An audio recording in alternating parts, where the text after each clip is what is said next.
Hello, good afternoon. Welcome to News Hour live on GBC News, your news and governance channel. We are also live on GTV and streaming on Facebook at Ghana Broadcasting Corporation.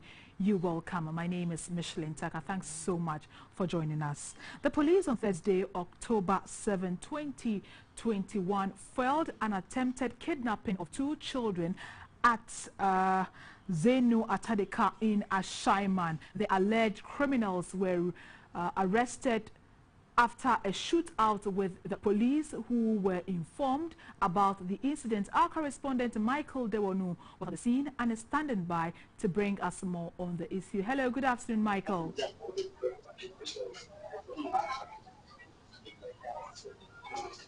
Yeah, good afternoon, Michelin. Michael, you're live on air. Good afternoon, Michelin. I'm currently coming to you from the... Yes, I'm coming to you from the Ashaiman Divisional Police Command, where suspected criminals were arrested this morning. If you can see behind me, they are just seated and are waiting for their turn to be profiled. Currently, as I speak to you, the leader of the group is in the interrogation room and he's being interrogated by the police command. And since morning, the police have been telling us that they would be giving us detailed briefing into the situation, but because the interrogation is taking so long with the leader of the group, the police have not been able to come up with any information for us, and so that is the situation I can report. But what I can say is that there are 2 incidents in this whole thing. That one has to do with a robbery of a Range Rover, black Range Rover, which if you can see behind me is there, and then a kidnap. And so the police are saying that they want to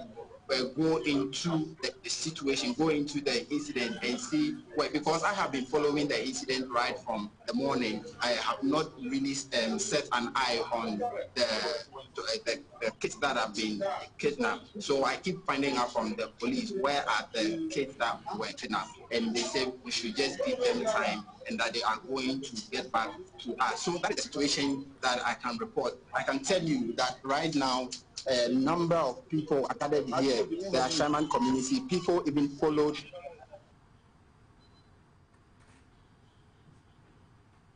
police, and the police have to close the gate.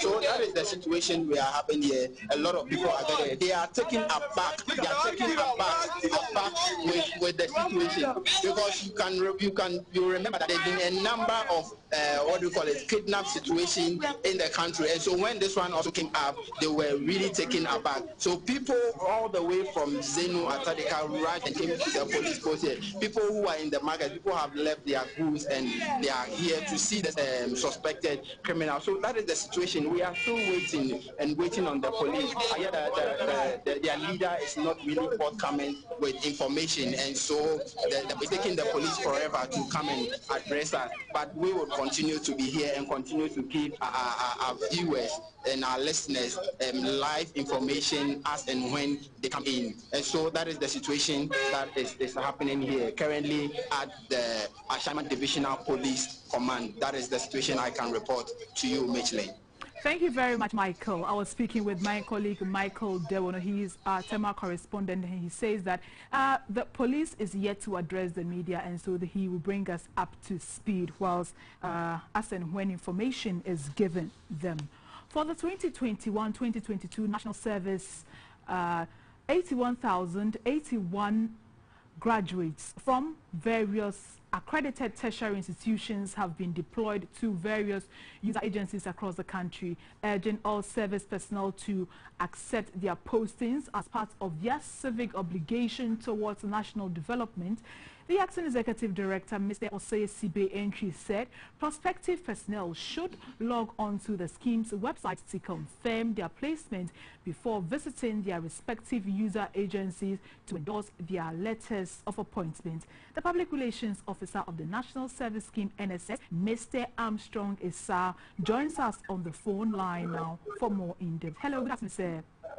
Good afternoon. Thank you very much for joining us this afternoon. You're welcome. Thank you so much. There was a bit of delay in this year's National Service postings list. What accounted for this? Thank you so much. I'm sure we all appreciate that we are living in a new world order. We are living in a new world system created by the COVID-19 pandemic. So the university calendars were not spread.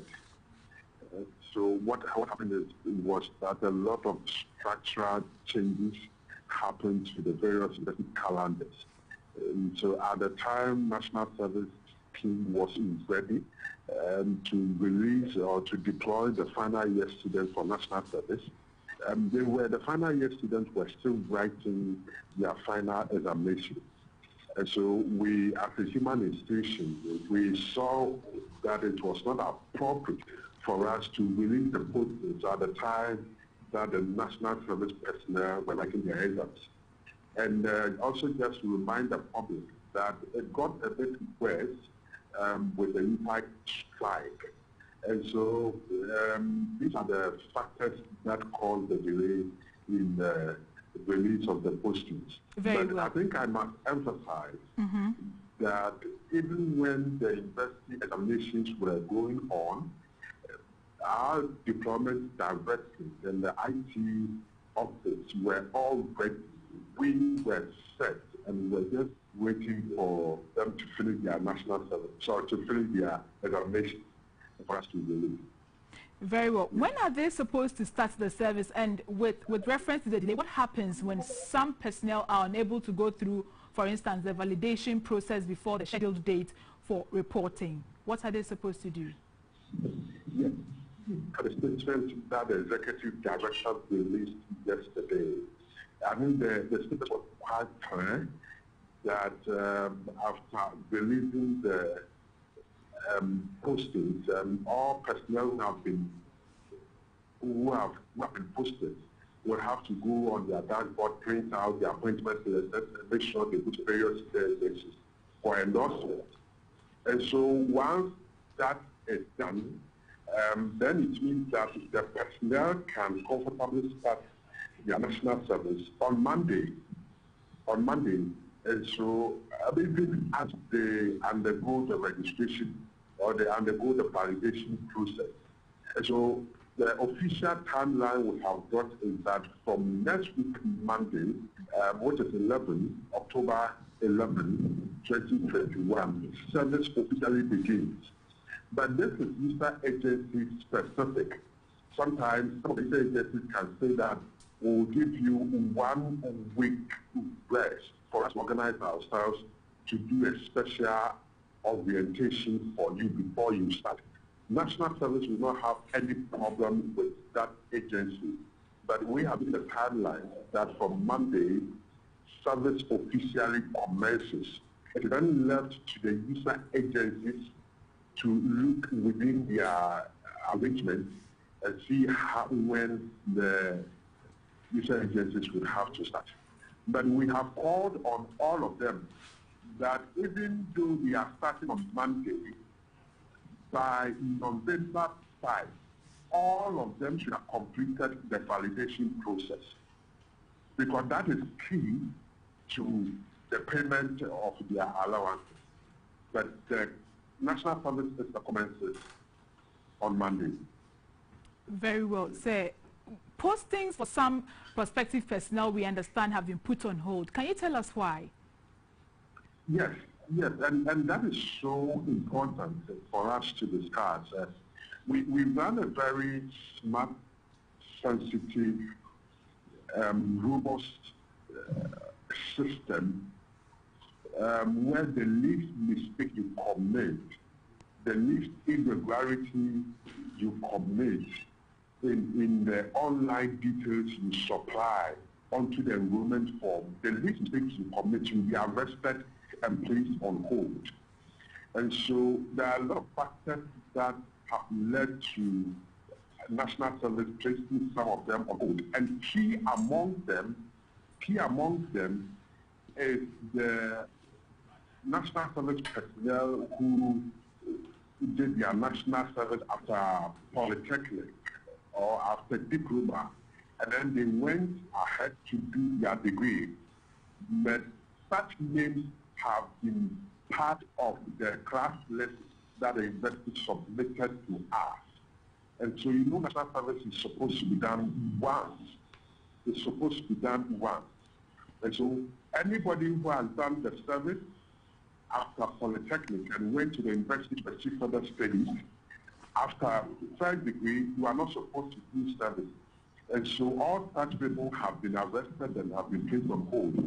And then secondly, in the filling of the online registration forms, the much more mistakes the personnel did have also been led to them being placed on hold. For instance, anybody who uploaded an unclear image of himself, anybody who uploaded a very bad picture which cannot be synchronized with the picture on the person's national ID will also be put on hold. Anybody who did not supply the right information to us on the enrollment form would also be placed on hold.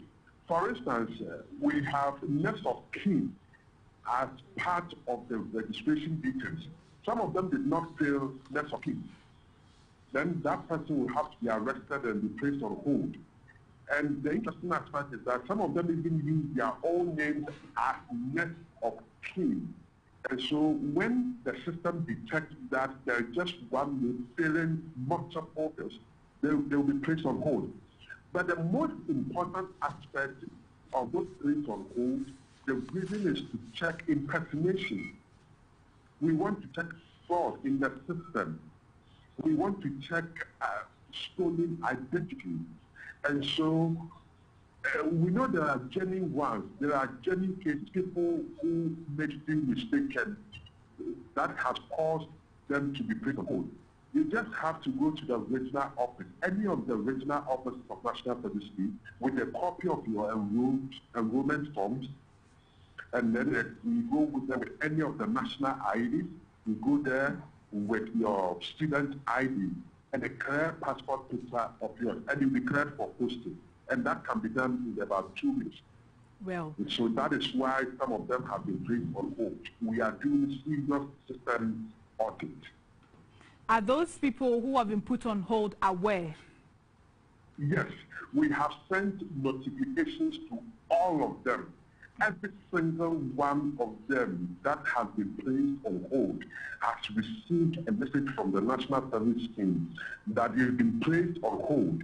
So you have to proceed to visit any of the regional offices in Ghana with the 4 details I mentioned for you to be cleared for posting.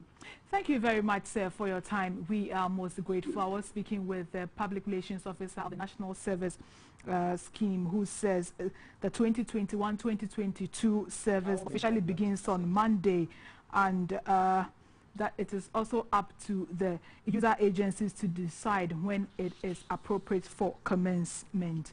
You're watching News Live on GBC News, your news and governance channel. In other stories, cataract is the leading cause of blindness globally, with the global statistics of 253 million people being blind or visually impaired. The resolution is to ensure proper eye care for all by 2030. At the launch of this year's World Sight Day in Accra, the head of Eye Care Unit of the Ghana Health Service, Dr. James Addy, said about 227,920 people in the country are blind. Our main problems as a country are two things, the cataracts and the spectacles. And those are the two areas that we need to concentrate. The sun that we walk through has UV lights, and that UV light affects our eyes. So we need to wear sunglasses. For those of us who are using cosmetics, we have to be very careful about those cosmetics. If possible, discuss with your eye care professional as to which ones to use and which ones not to use. And then we should work in a body-friendly way in our workplaces. Now we have something we call computer vision syndrome or digital eye strain. Because we are always on the screen, we are developing syndrome, eye problems, pain, redness, and all what have you. So there's this 2020 rule, which is a good and efficient pattern to help your eyes from the strain of gazing at screens for a long time. And you have to go to the hospital once every year, if possible your birthday, to go and check your eyes. If you come from a family of glaucoma, then you have to also be sure that every year, once a year, you have to go for a checkup.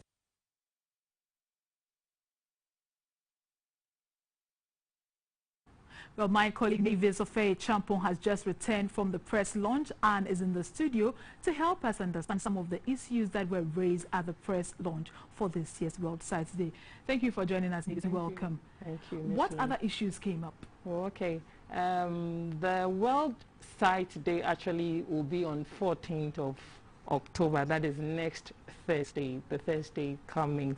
But it is on the hashtag Love Your Eyes. So there's going to be, today was just the press launch, so there's going to be a number of activities. There will be a free cataract service surgery for over 500 people in the, at Cape Coast, that is Cape Coast Teaching Hospital, where the launch itself will be done. Then school pupils at the Abra Roman Catholic School will be screened. Then they have the idea of, or they plan to build a new eye center at the Cape Coast Teaching Center to be added to the one we have at the Komfo Anochi Teaching Hospital. And this day is marked to focus the attention of issues of eye health.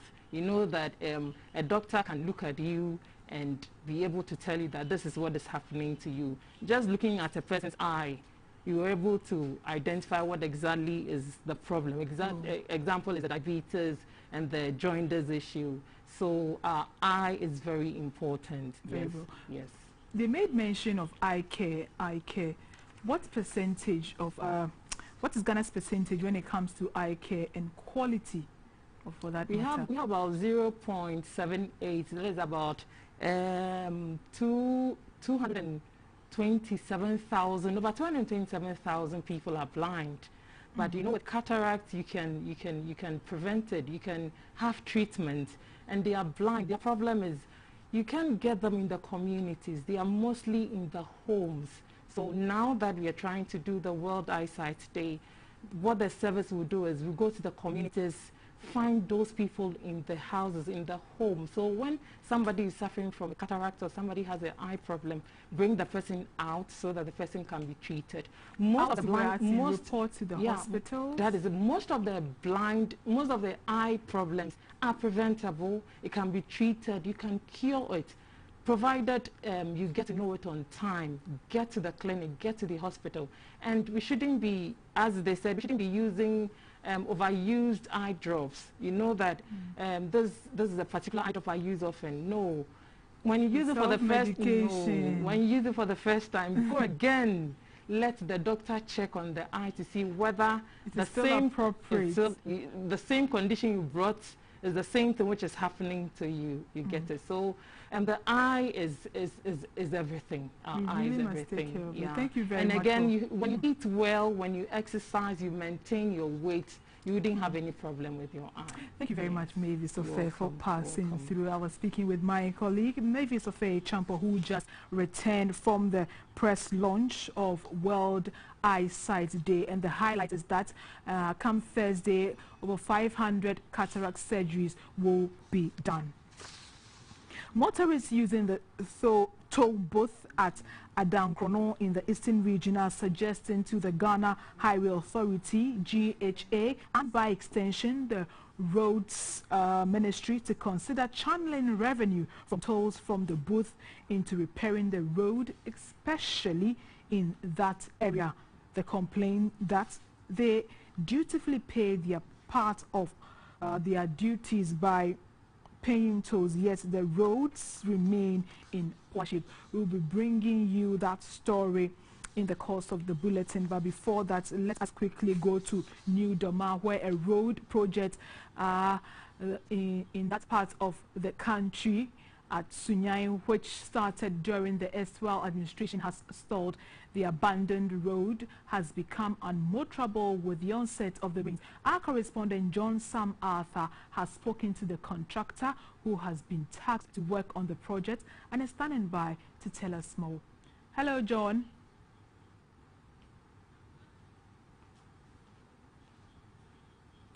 What does the contractor have to say? You're welcome to the Sunyai municipality. Well, I've now been joined by Mr. Panford, who is one of the main technical men on this project. And so he's going to tell us the latest about this project. So, Mr. Panford, you are welcome to GBC News at 2. Great. Yesterday we spoke to residents of this area, and they were complaining about the roads. The pace of work, you think is a bit slow, and this is because of the incessant rain. They are having a lot of problems with the mud and all the other challenges. So today, want you to tell us, how close are we to completing this project? Can you tell us? Actually, yeah, now it is 1.5 years now. See, 1.5 years now. So, maybe by next year, then people will we are ended up the project is next year. I see. So in the meantime, can anything be done to make life a bit more bearable for the people? No, got to be. Only the problem we have here is wind. You actually always there's a wind. Yeah, we can't really stop the wind, but we are managing what the production. I see. So what was the original schedule for completion? What was the original schedule time for completion? And are you going to meet it, or we are already late? We are all bringing got of the rain. But as for the target, we can achieve that on the rain. That one I can't predict. So what was the original target? That one, what I'm saying, I can't even make that offer for the rain. Okay. They are working and they are doing that. Okay. Okay. Thank you very much for your time. Great. So you heard Mr. Pumford, one of the foremen on this project, and according to him, the problem has to do with the rains. They were hoping to hit their completion target, but unfortunately, the incessant rains is making life a bit difficult for them. So according to him, the earliest they can complete is somewhere next year. So it looks like for now, the people of Kotokrum, New Doma, Yahima, and surrounding areas have to brace up and be ready to fight this situation out until completion. Because according to the contractors, they will just have to bear with them until they finish the project. So for GBC News in Sunyani, John Samatha reporting. Thank you very much, John Sam Arthur. Now, motorists using the toll booth as Adankrono in the eastern region are suggesting to the Ghana Highway Authority GHA and by extension the Roads Ministry to consider channeling revenue from the tolls from the booth into repairing the road, especially in that area. They complain that they dutifully play their part by paying tolls, yet roads remain in poor shape. Adankrono shares a boundary with Kede in the Kwabibri municipality of the eastern region. Adankrono literally translates as a dincro or one house representing the history of the community, which began with just one house. This community is one of the several farming communities in Kwabibrim noted for growing forest crops. A toll booth separates Adankrono from Kede, whilst the Brim River serves as a natural boundary between the two towns. In the past, a pontoon on the Brim River was the only link between the two towns before the construction of a bridge over the river. With the exception of vehicles belonging to the Ghana National Fire Service, the Ghana Police Service, the Ghana Armed Forces and ambulance drivers, all other vehicles are by law required to pay tolls irrespective of their status at the road and bridge toll.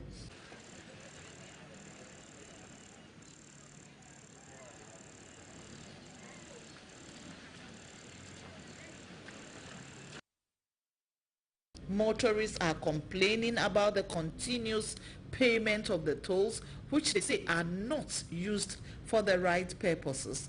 In fact, if a plankasi, if you can subini adina quantity, in fact, you told no crown. I was almost Tony. Tone was something business. Can almost general, some can almost day. A year, 2 years. Because, that's an hour, almost forever. And why Hakra, it's can almost generally, a queen so. You also can almost buy and can almost buy a queen mine. Maybe a hammer, a Sabiana, Mary, after a fool.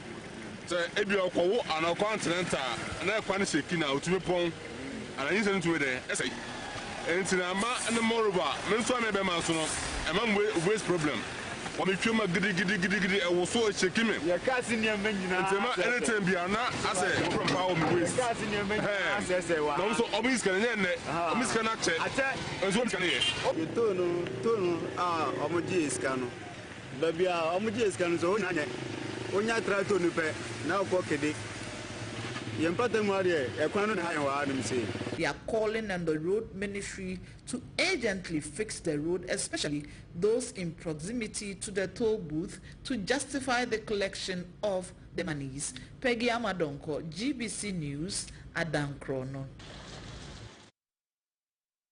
Fishmongers in Navrongo, capital of the Kasina-Nankana municipality of the Upper East region, are appealing to the government through the Ministry of Fisheries and Aquaculture Development to provide them with modern cold store facilities which will enable them to store their fish under hygienic conditions.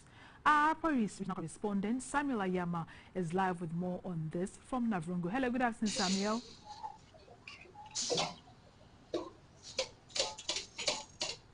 All right, thank you very much. Welcome to Navrongo, capital of the Kasina-Nankana municipality. These women that you see here, they have been here for the past 7 or 8 years. They are into this fish business. We want to speak.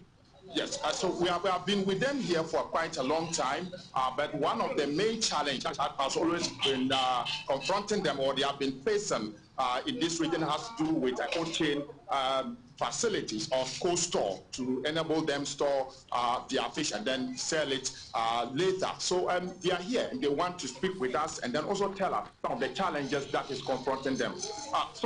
Madam, tell me, what has been some of your challenges? We have numerous challenges.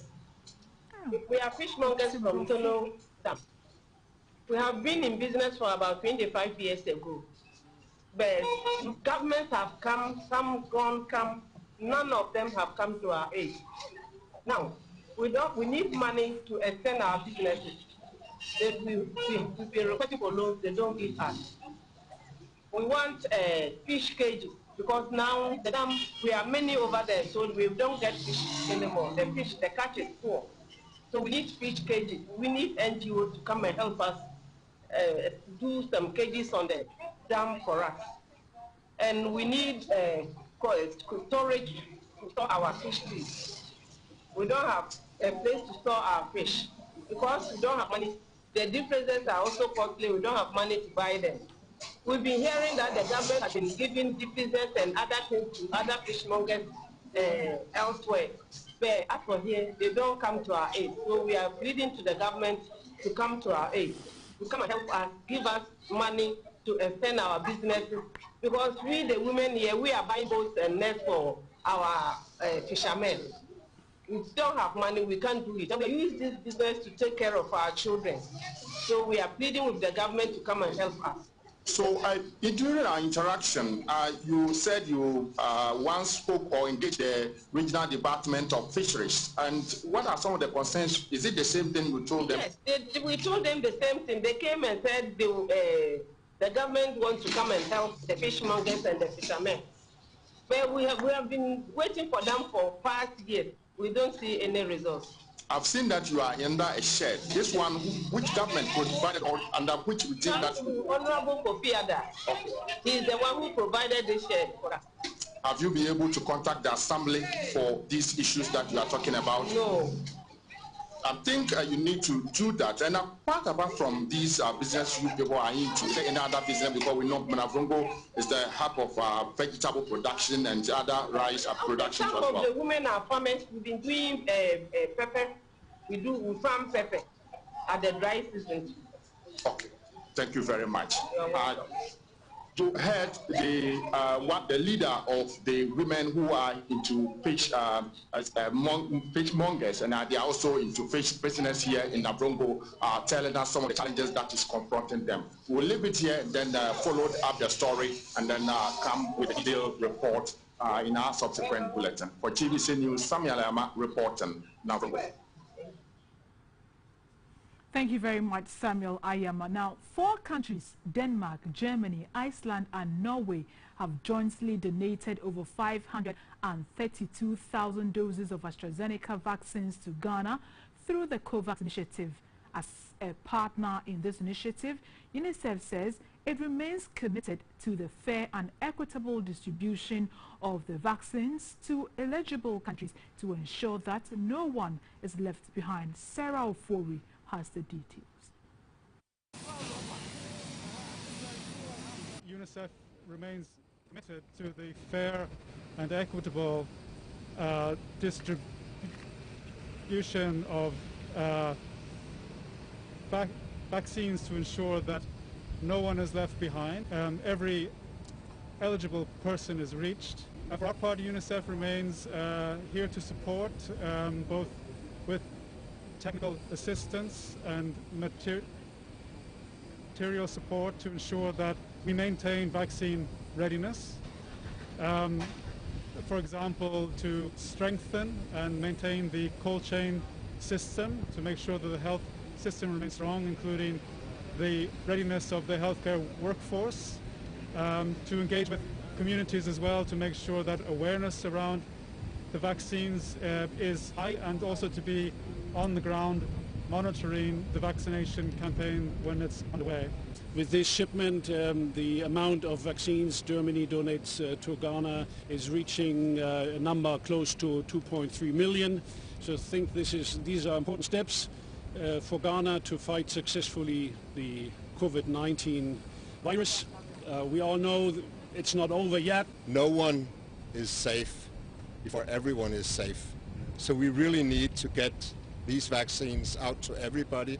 Doesn't matter which continent, which country. We need all to be safe and to get on with our lives.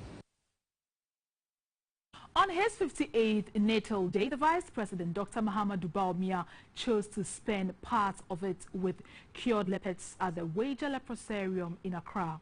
For the inmates, they felt extra special to be of choice to the second gentleman of the land to share in the birthday celebrations, and most certainly it will remain in their memories for a long time to come.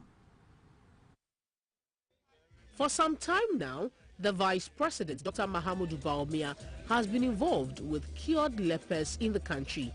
He has been at the forefront of the construction of accommodation for lepers across the country. As has become customary, Dr. Bawumia and his family donate items worth thousands of Ghana cedis to the cured lepers at Christmas, And for the New Year's dinner, they are invited as well to his home every year.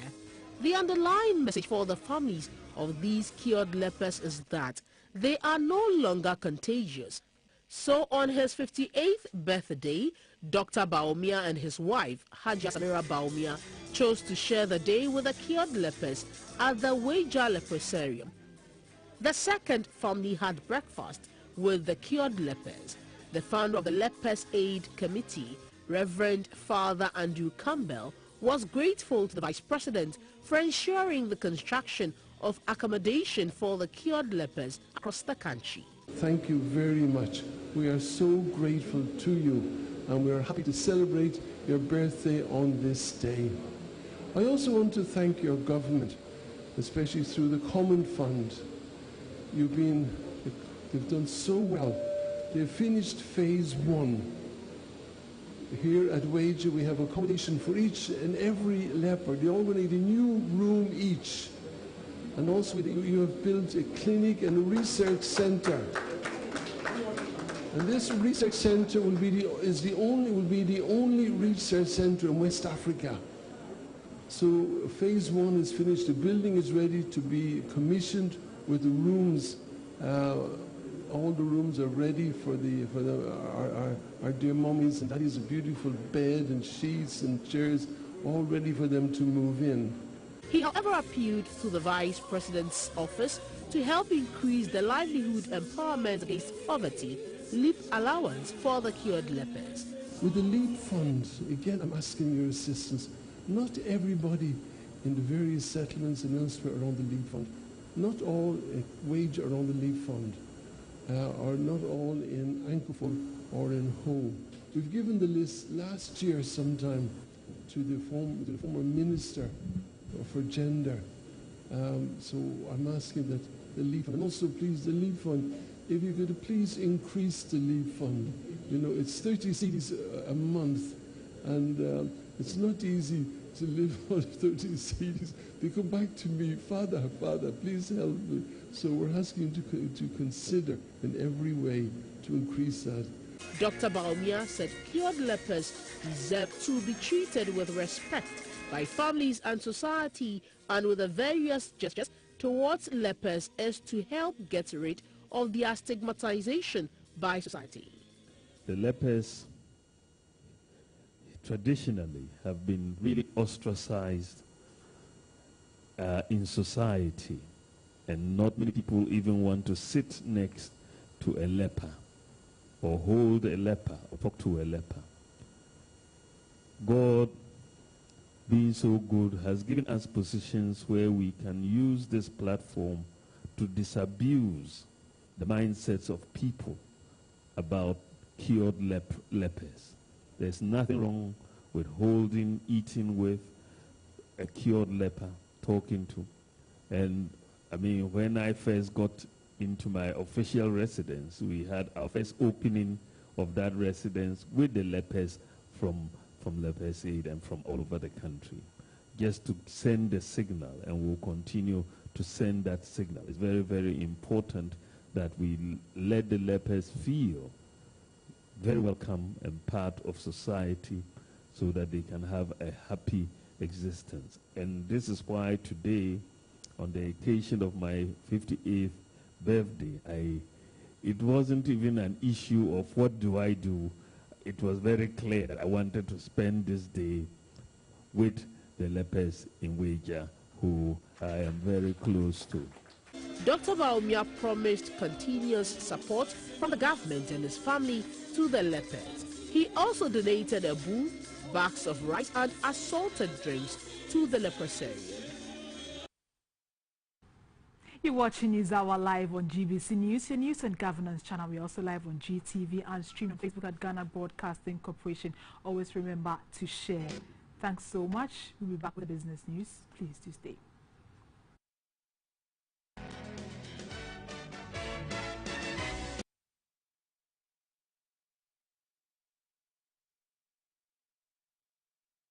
This is a special thank you message going out to you, and especially you, for choosing us as your preferred insurer.